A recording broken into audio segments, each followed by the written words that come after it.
The Sea Peoples arrive in history almost like a storm seen from the shore, not as one kingdom with a clear capital, not as a people who left us their own long inscription explaining who they were, not as a single nation marching under a single banner. They appear instead in fragments, carved captives on Egyptian temple walls, names written in royal victory texts, scattered clues in destroyed cities, and later arguments among historians trying to understand why so much of the late Bronze Age world changed so quickly. For a long time, the story was told very simply.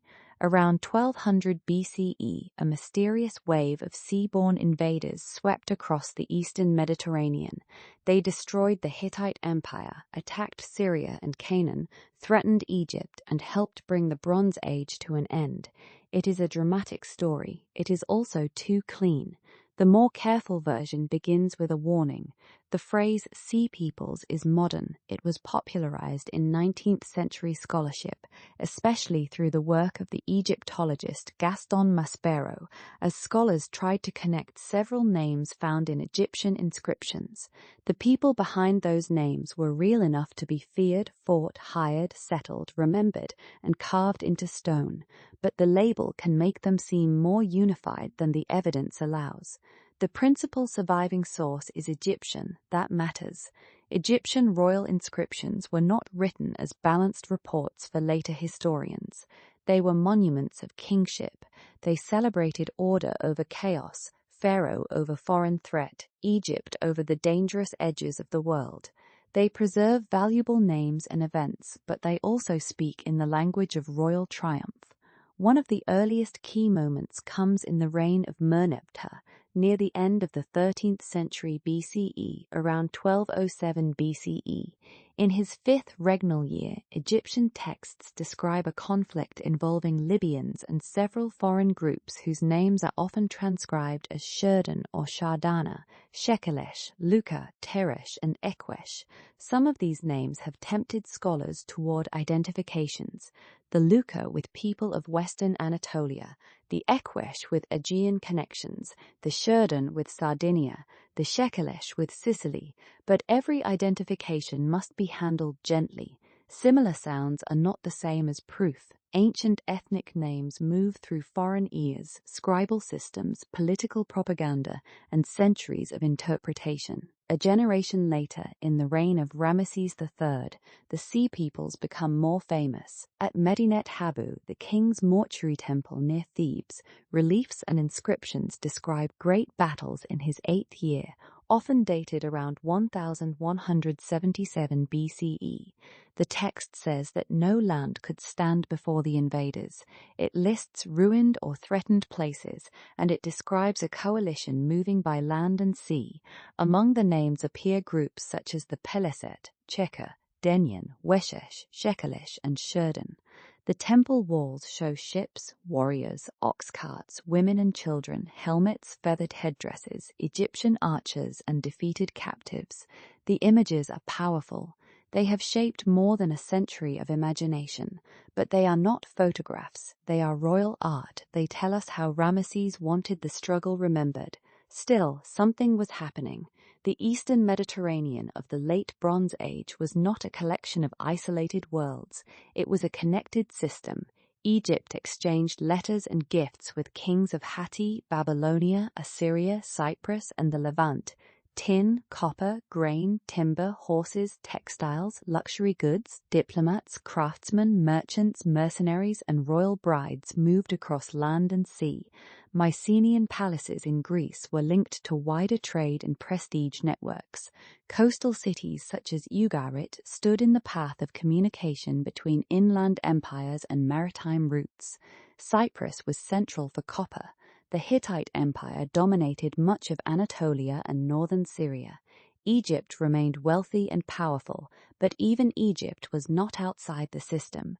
When such a system breaks, it rarely breaks in only one place. Around the late 13th and early 12th centuries BCE, many centers suffered destruction, contraction, abandonment, or transformation. The Hittite imperial capital at Hattusa was eventually abandoned. Ugarit was destroyed. Mycenaean palace centers fell.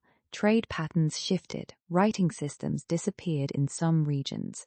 Egypt survived, but its power in the Levant weakened. The world after the collapse was not empty, but it was different. This is where the Sea Peoples stand, at the edge between evidence and legend. The old invasion story made them the cause. Modern scholarship more often asks whether they were one cause among many, or sometimes a symptom of the same crisis that drove them into motion. Were they raiders exploiting weakness, migrants fleeing famine, mercenaries who changed sides, displaced communities looking for land, maritime warriors, families traveling with carts, fragments of collapsing states? The answer may not be one thing. The Egyptian scenes at Medinet Habu show more than soldiers. They show movement, carts, households, people who may not fit easily into the category of army or tribe. That does not make them peaceful refugees, and it does not erase violence. It simply reminds us that collapse can turn many kinds of people into travelers. The Peleset are among the most discussed names. Many scholars connect them with the Philistines, who later appear in the southern Levant. Archaeology in Philistine cities shows cultural elements with Aegean connections mixed with local traditions. Pottery, foodways, architecture, and settlement patterns suggest not a simple replacement of one population by another, but a complicated process of migration, settlement, adaptation, and identity formation. If the Peleset are linked to the Philistines, then one group from the Egyptian lists did not vanish after defeat. They became part of the historical landscape of the early Iron Age. The Sherden are another example of difficulty. They appear earlier as warriors and sometimes as mercenaries in Egyptian service. Their name has been linked with Sardinia, but the relationship is debated. Did people move from Sardinia eastward, from the east to Sardinia? Did the name refer to a mobile warrior group whose identity changed across generations? The evidence does not let us answer with confidence. The Lukka are often connected with Lycia in southwestern Anatolia, partly because Hittite texts also know a land or people called Lukka. That connection is plausible enough to matter, but it still does not turn an Egyptian list into a modern map. The Teresh have been linked by some to the Tirsanoi, later associated with Etruscans. The Shekelesh have been associated with Sicily. The Ekwesh have been linked to Achaean Greeks. Each possibility is interesting. None should be treated as settled fact without qualification. The deeper question is not only who they were, it is why the world became vulnerable to them. One explanation is drought. Paleoclimate evidence has been used to argue for episodes of aridity around the time of the collapse.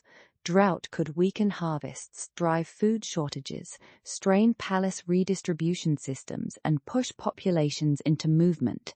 But drought alone does not burn cities or end empires automatically. Another explanation is earthquake activity. The eastern Mediterranean is seismically active. Earthquakes could damage palaces, walls, and cities. But earthquakes alone do not explain every destruction horizon or every political change. Another explanation is internal rebellion. Highly centralized palace systems could be brittle. If elites extracted too much, if trade failed, if food ran short, if local rulers lost legitimacy, internal unrest could become as dangerous as foreign attack. Another is warfare. Rival states, opportunistic raiders, displaced warriors, and maritime groups could all strike at weakened points. A city already suffering from famine or political tension might fall more easily. A trade route already disrupted by drought or piracy might become impossible to maintain. Eric Klein has famously described the situation not as a single cause, but as a kind of perfect storm. That phrase is useful if we do not let it become a cliché. The late Bronze Age was a system. Systems can absorb stress for a long time, Then, when several pressures arrive together, local failures can become regional transformation. This is why the Sea Peoples are so often misunderstood. A simple villain is easier to picture than a system's collapse. A mysterious invading horde is easier to narrate than climate stress, political fragility, disrupted trade, local revolts, and moving populations interacting across decades. But the more complicated account is also more human. Imagine a coastal city near the end of the Bronze Age. Its merchants depend on routes that have become unsafe. Its rulers wait for grain that arrives late or not at all. Its craftsmen need copper and tin from networks they cannot control. Letters go out asking for help. Ships appear on the horizon, but no one knows whether they carry trade, refugees, soldiers, or enemies. News comes that another city has burned. Palace officials still use the language of order, but people at the harbor can feel the world narrowing. In that world, the boundary between raider and migrant may shift. A hungry group can become violent. A displaced warrior can hire himself to one king this year and attack another next year. A family fleeing danger can move with armed escorts. A collapsing state can produce both victims and attackers. The Egyptian inscriptions remember enemies defeated by Pharaoh. Archaeology asks what happened before those enemies reached Egypt, and what happened after they were settled or dispersed. Ramesses III claimed victory. Egypt did repel the attacks described in its records, yet victory did not restore the old Bronze Age order. Egypt itself emerged weaker. Its empire in Asia contracted. The palace world of the Eastern Mediterranean did not simply resume. The crisis had already become larger than any single battle. So the Sea Peoples remain at the edge of legend because the evidence is both vivid and incomplete. We have names but not biographies, images but not neutral portraits, destruction layers but not always the destroyers, later peoples but not always the path that brought them into history. The responsible conclusion is not that the Sea Peoples were imaginative, nor is it that they were the master key to the collapse. They were part of a violent, mobile, unstable age in which older powers failed to hold the system together. Their legend grew because ruins need explanations. When great palaces fall, later generations look for a face to put on catastrophe. The Sea Peoples became that face. Feathered helmets, ships in battle, foreign names, and the sense that something had come from beyond the horizon. But perhaps the most important lesson is quieter. The end of the Bronze Age was not the end of human life around the Mediterranean. It was an ending of certain institutions, palaces, archives, diplomatic orders, trade patterns, and imperial claims. Afterward came smaller kingdoms, new identities, new settlements, new iron technologies, new stories, and eventually the worlds remembered in early Greek, Biblical, Phoenician, and Near Eastern traditions. The Sea Peoples stand in that threshold. They are not merely destroyers, they are also evidence of movement at a time when movement became survival. They remind us that collapse is not a single moment, it is a long passage through fear, adaptation, violence, memory, and change. And that may be why they continue to fascinate us. Not because they explain everything, but because they appear exactly where our evidence becomes uncertain, between palace record and oral memory, between archaeology and myth, between the last Bronze Age letters and the first outlines of a new ancient world.